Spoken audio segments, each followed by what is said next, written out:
Posted by you/dragons5. What is the creepiest, most unexplained thing you have ever experienced? When my brother and I were around 4/5, we lived in a house that was about 100 years old. One day we were walking up the stairs when we saw a tall man in a black coat and top hat walk into the living room, which was to the left of the bottom of the stairs. A bit freaked out, we thought our dad was pranking us, so called out for him. Shit. Both parents came out of the kitchen, opposite side of the stairs, and isolated from the living room. I hadn't thought about it for a long time and we never spoke about it. Then about a month ago, my daughter asked if I believed in ghosts, so I told her the story. Seconds later my phone bleeps. It was my brother saying, I was just talking to, partner, about paranormal shit, do you remember the guy in the top hat?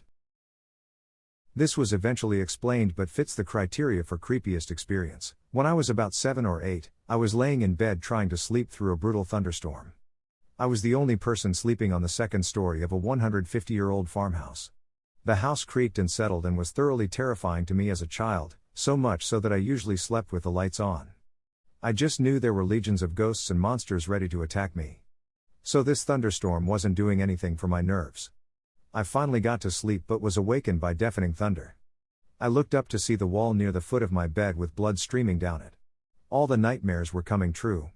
The problem was, I wasn't allowed to leave my bedroom. My parents had gotten tired of hearing that I was scared. So I laid there all night watching the blood drip down from the ceiling. Paralyzed with fear. Finally, morning came and I went barreling out of the room to get my parents. I pictured one of those moments like in IT where only I can see the blood, but no, my parents could see it too. It turns out that after 100 or so years, the dark red bricks of the chimney were dissolving and the dust from them formed a sludge in the rain. I got a phone call around 2 a.m. from a private number. I answered it and a low voice told me they needed help, was on the bathroom floor too sick to move. I thought it was my brother, so I rushed over to his house and he had no clue what I was talking about. We then both called the rest of our family to try to find who needed help. No one did. I hope whoever called me that night got the help they needed. My patient died on the wing I work on. She was terminal but not expected to go immediately. She was going to a facility with hospice, after a fairly long battle with cancer. She was scheduled to go early the next morning, her husband had planned on meeting her there, everything was set up. She was in good spirits, and her assessment was fine. Took her medications and said she was going to watch the news and then take a nap. An hour later I go to check on her, I'm quietly checking her for, making sure her stuff is in reach, moved her table, and then noticed she was gone. Sitting up, holding on to the side rail. She honestly looked like she was sleeping, but no heartbeat and no respirations. Most of the time when people expire their mouth drops open and it's very obvious. With her? Nope. I had to call a coworker to confirm. I was expecting a wake up, but she was gone. Attempted to contact her husband who I couldn't reach and started the paperwork, in addition to attending to my other patients. A few minutes later, I'm by the central desk and someone asks, "Where were you?" And I told them I was giving medication down the hall. I see two of the other nurses exchange looks, but nurses are weird, and since they didn't elaborate I continue on my nightly duties. I'm at the very end of the hall doing some patient education and the charge nurses come and get me. I assume the husband is calling back, but that wasn't the case. Have I been caring for my other patients at the opposite end of the ward? There have been phone calls coming out of the deceased patient's room to the central station. Several of them, no answer, just breathing. I mean, this has to be a prank, right? The phone rings. I look and see the patient's room number on caller ID. I walk into the room. The phone is neatly on the bedside table, TV is off, and the deceased patient looks like she is napping. I check the bathroom, it's empty. I'm going to leave the door open, halfway, I say as I leave the room. No more phone calls. But the next hour, alarms go off in empty rooms, call lights to come on for patients that can't move, an important piece of equipment died. And the dementia patient keeps complaining about the other patient that keeps coming into her room, loosely fitting the description of the deceased. Husband finally comes to the unit, because he knew why I was calling. He spends a few minutes with her and when he comes out of the room he finds me and says, "She told me this morning she didn't ever want to go to a nursing home." Well, I guess she meant it. After that, everything returned to normal. Well, normal as far as hospitals go. When I was around 5 years old, I woke up and saw a glowing white man-like silhouette pacing back and forth down the hallway, but kind of gliding. Freaked me the fuck out and I thought I was having a nightmare or something. I told my parents about it the next day, and my mom got a really weird look on her face, My brother had seen and told her about the same thing 2 weeks before, and I hadn't known about it. Still weirds me out. My house sitting story. 2 months after my brother and his wife bought a new house, they had to go out of town and needed their cats fed. Their house and my office are both a good drive from my apartment, but only a few minutes away from each other. My brother said if I wanted, I could just stay over in the guest room rather than driving among the 3 places.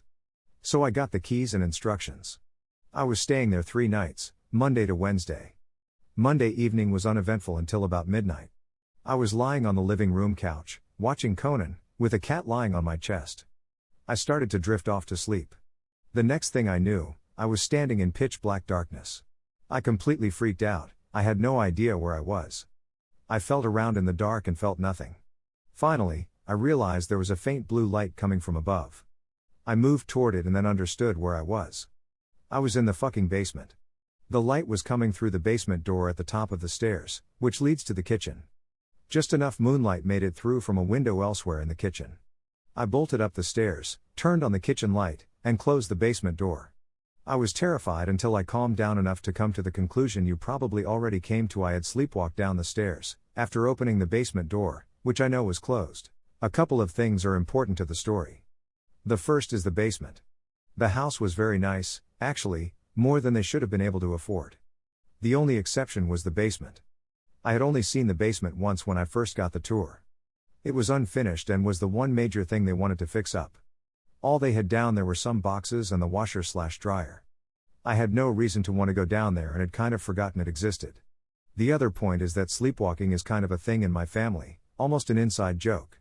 My brother talked in his sleep constantly and would sleepwalk sometimes, and it always scared the hell out of me. The idea of people doing things in their sleep just creeps me out to the core, still does. My brother knew this and would tease me about it, so it was known in my family that I had this phobia. But as far as I know, I had never, ever sleepwalked until that night.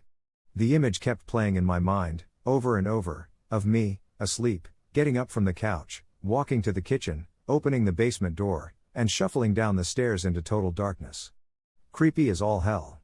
Anyway, I saw the TV was still on in the living room, playing Wedding Crashers. I watched the rest of the movie, trying to laugh and think of the sleepwalking as a funny story to tell my brother. When I went upstairs to go to sleep in the guest room, I stayed asleep. That was night 1. The next morning, in the light of day, it didn't seem that scary. I texted my brother about it and joked around. All day I wasn't bothered one bit. But as I'm walking out of my office to my car, I'm overcome with this sense of dread. All of a sudden, the thought of going to sleep in that house, and maybe sleepwalking again, is scaring me. So I had a plan. I stop at the hardware store and pick up one of those rubber door stopper wedges. At the house, I jam this into the crack under the basement door and kick it in until it's as far as it can go. I test out trying to open the door, and it won't budge. Perfect. Later, I go upstairs and fall asleep. When I wake up, I swear to God I think I'm dreaming. I was standing in darkness again, but this time I know exactly where I am. The smell is the same. The concrete floor under my feet is the same. I look around for the light from upstairs, and it takes me longer to find it because it's farther away. Last night I was only a couple of feet from the stairs, this night it was maybe 10 feet. I run up and turn on the kitchen lights. I see the rubber wedge on the floor, a couple of feet away, as if tossed there. Again, I can't stop picturing myself sleepwalking. Out of the bedroom, down the stairs, trying to open the basement door. Bending down and yanking out the wedge. And then, again, slowly down into the darkness. I decided I was turning on the basement lights and they were staying on. I opened the door and flipped the switch to the basement stairway. I saw there was a main switch at the bottom of the stairs. To give you a quick sense of the layout, the staircase splits the basement into 2 parts. To the right is a small area with the washer/dryer, and to the left is the big open area. Anyway, I walked down and turned on the lights for the whole basement. That's when I noticed something I hadn't noticed when my brother gave me the tour. About 10 to 15 feet away, in the big area, there was a door to what looked like a small closet. This door was closed but had no doorknob, just an empty hole, so it looked like it would freely swing open. I realized it was very close to where I had just awoken. Then a fucking freaky thought came to me. It was as if each night I was heading to the door, and getting a little farther each time before I woke up. As soon as that thought popped into my head, I booked it up the stairs again, left the lights on, and closed the door. I went up to the bedroom, but it took me forever to fall asleep. That was night 2. The next morning, Wednesday morning, I woke up late for work. I didn't think about the basement at all because I was scrambling to get ready. At work though, I was still curious about what was behind the door, so I texted my brother and asked. He replied, "Wait, why were you in the basement?" I realized that when I texted him the day before, I never actually told him where I woke up. So I tell him I woke up in the basement, actually twice in a row. After a while, he sends this novel-length text. About how the basement is creepy, not to go down there, etc. How they tried putting the litter boxes in the basement and the cats made a mess in the house because they refused to go down. How he volunteers to do every chore other than the laundry so he doesn't have to go down there. He says all this stuff, and it's surprising to me, because my brother never believed in the paranormal or superstitions, ever since we were kids. I also realize he never answered my question about the door, but I let it go. After work, I get the same feeling of dread as I'm walking to my car. I don't want to stay there again, and I decide, fuck it, I don't have to. So I go feed the cats, get my stuff, and drive back to my place. I'm supposed to feed the cats one more time. So I'll stop over in the morning. As I went to sleep at my apartment, I was thinking of all the steps I would have to take to sleepwalk to the basement again, find my car parked around the block, drive asleep to my brother's house, etc. But this time, I sleep through the night. That was night 3. Thursday morning, I stop at the house as planned. I'm about to leave when I remember that the basement lights are still on. I don't even hesitate to go down to turn them off. There was something about being there in the morning that, at the time, made it seem fine. When I go down, again that door without a doorknob catches my eye, and it also doesn't seem scary anymore. So, what the hell, let's see. I walk over to it and I distinctly remember not feeling spooked at all. Until, I reach my hand toward the doorknob hole to pull it open. As soon as I do that, and I mean instantly, I feel this electric feeling, like the air before a storm, and I imagine a hand coming through that hole and grabbing mine. It was like 0 to 60, going from no fear to being certain that something horrible would happen if I opened that door.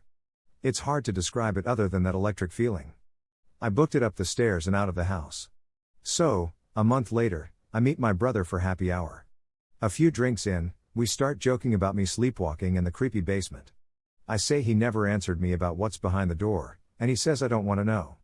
Joking at first, but then insisting. Finally, he tells me, and I don't believe him.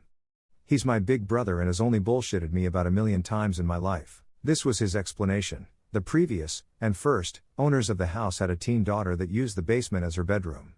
The door was to her closet, where one night she curled up, took some pills, and killed herself. The family was going to remodel the basement, but after tearing it apart realized they couldn't do it and had to move. That was why only the basement was unfinished, and why my brother was able to afford the place. The seller had to disclose a suicide happened in the residence. He said if I didn't believe him, to look up the market values of the identical houses on his track. I know how much they paid for their house and it was way lower. He and his wife considered themselves rational people and figured it was a bargain, but didn't want to tell anyone. After they moved in, his wife was fine with the basement, but he grew to hate it. He apologized for not saying anything to me before I stayed there, but he never thought I'd have any reason to go down there. Now here's what convinced me. I said okay, the only thing that makes me kind of believe you is that the last morning I was there, I went over to the closet door, and at this point, I see my brother's face change, and I continued, when I went to open it, the air felt like and at the same instant, I say, electricity and my brother says electric. At the same time. I saw his face and knew he was telling the truth. I've never stepped foot again in that basement, and I haven't sleepwalked since. TLDR, house sitting alone at my brother's new house, sleepwalked into the basement and possibly felt the presence of a ghost. A twofer, many years apart at the same apartment. Young teen me. I never had much of a rebellious side to me, but my parents didn't want me in their bathroom when they weren't home. They, however, had a fantastic shower, as compared to the leaky pus I was stuck with. We'd had a minor spat this particular morning and they left to clear their heads. That meant it was time to use the fancy shower. Home alone extravagances are set pretty low when you're poor. Anyway, they'd been gone about half an hour, then I hear my dad stomp run into their room. He slammed his keys down and checked the answering machine, and I knew he had to have been pissed, so I called out my shower drain was leaking again. Sorry, I'll be out in a minute. Stomp run to the bathroom door, then it just stops. I called out to him and he starts jiggling and turning the handle like crazy. The door wasn't locked and he wasn't an invalid at all. So I stepped out, wrapped a towel around me, and began saying what the hell? As I opened the door. I opened it amid shake, watching the knob turn, and there was no one on the other side. I ran through the apartment and saw that we still had a message, and the front door was still locked. The parents came home 2 hours later. The other one was a happy creepy about 10 years later. I had a cat I adopted that was a real bastard. He would hiss, bat, and claw if you were lucky, bite if you weren't. Or, if you weren't me. He loved me. He'd frequently attack my family members, then hide in my lap and go to sleep. He had a long battle against stomach cancer and he finally passed. By the time he passed, it was just my mom and I left in the apartment, and she, in her way, missed him. About 2 weeks go by and I'm up late one night on WoW. I saw my cat walk down the hallway, so I instinctively reached down to pick him up to my lap. Towards the end he could barely move his hips, then I felt incredibly sad knowing that he wasn't there. That was enough to get me to log off for the night. A few seconds after I laid down, I felt a cat kneading right behind my back. I'm a side sleeper. I figured it was my brain messing with me due to tiredness. When I woke up, there was a little indentation on my blanket and a spot that was about 15 degrees hotter than the rest of my bed. I like to think it was him. He was a mean little bastard, but I hope he was happy with me. I used to work the opening shifts at McDonald's, so I would get up at 3:30 a.m. to get ready and get there on time. When I was in my kitchen having some cereal, I looked out the window to see headlights pointing straight into the kitchen window at me. It was on a cul-de-sac behind my house, no reason for anyone to be parked at that angle, especially that time in the morning. Whoever it stayed there as long as I was in the kitchen with the lights on. As soon as I finished eating and turned the lights off to go get in my vehicle, the car watching me backed up and started driving around to my house. When I got in my car, this vehicle was driving past me incredibly slow, about 5 miles per hour. I have never been so afraid in my life. My friend and I time traveled. Or that is the easiest explanation. We were in high school and he was taking my bus back to my house with me. We get home around 2:45 and my mother gets home around 3 o'clock. We decided to go hiking before my mother could say no, so we left a note on the counter and took off. We took our usual route up the backyard hill, making sure to avoid the crazy people that resided in makeshift homes up there. Climbed some trees for a while, explored a section of the car graveyard we hadn't checked out before, and other typical teenage exploring type stuff. We took a break near the top of the mountain. It was unusually beautiful that day. Incredibly green, and there were seriously visible light beams shining down through the canopy. Like seriously pretty stuff. So of course I start running around through the light and decide we should probably start getting back, cause my mother was probably gonna be pissed if we missed dinner. On the way back we stumbled onto a pond we had never encountered before. It was small and had a single wooden boat on it. There were also a few teepees around the pond. Not old teepees, they looked ratty and unusable. We decided someone was probably living there and took a new path back home. We climbed down and up an old quarry and dropped off on the main road that leads to my house. We were filthy and over a mile from my place. We just walked the road back to my house. We arrived home before my mother, which seemed strange, so I threw out the note so she wouldn't know we were out gallivanting. She got home like 3 minutes later wondering how we had gotten so dirty at school. She arrived home at her usual time and we had only been gone a total of 13 to 15 minutes. We honestly don't even talk about that day anymore. It's too confusing. But yeah, time travel. Okay, this is the go-to scary story that happened to me. When I was about 10 or 11 years old, I stayed up sort of late. When I got to bed, I was still feeling restless. I pulled all of my blankets around me and tucked myself against the wall. My twin bed was flush with the wall. I was in bed awake for probably an hour when I started hearing a rather unsettling noise. Muffled crying. I focused on it, hoping it was my imagination or I was asleep. After a few minutes, I needed to see what it was. I turned around in bed to see a woman in a dress standing at the far side of my room, crying into her hands. Her hair was matted and her clothes tattered. Oh, and she was about 7 or 8 feet tall, crammed under the ceiling. After a few seconds, she looks up at me and screamed, but it sounded like it was coming from far away. She made eye contact with me, turned around, and walked through the wall. I stayed awake that night. I've posted this before, and it's been a while, so see how my memory goes. I used to work at a place that required to be manned 24 hours a day. The reason being is that I handled sensitive documents/files, and if somebody needed this information in the middle of the night, I would have to fetch it for them, or confirm that I have it. Anyways, security is kind of tight. Bars on windows, multiple locked doors to get to where I am. They would give me work to do during the night but underestimated how quickly I could get it done. So like most nights, I finished my work in like 30 to 45 minutes and pulled out my phone and played games, Netflix and browse Reddit, since nobody else is in the building at night. So now it is getting to be the last third of my shift when all of a sudden I hear a door close. I look at the security camera and see someone walking down a hall toward my room. At first, I thought it was just somebody that came in, ridiculously, early, so I turn around and wait for them to come in. But nobody came in, and the hairs start rising on my back. Now, this isn't a really big building, so I figure I'll find the guy wherever he is and start checking offices and storage rooms but come up empty-handed. However, I do see that a fire door had shut. I go to try and rewind the camera, but the digital recording is password protected and I don't know the password. Anyways, the whole thing freaked me out, the way the person was walking down the hallway, like a determined walk right to where I was. So, I sit with my spine tingling for the last couple of hours of my shift, and finally, people start coming in, my replacement shows up and I tell her what I saw, and at this point, I figured I must have imagined the whole thing. I'm told to go home and the manager and girl who replaced me would look over the camera.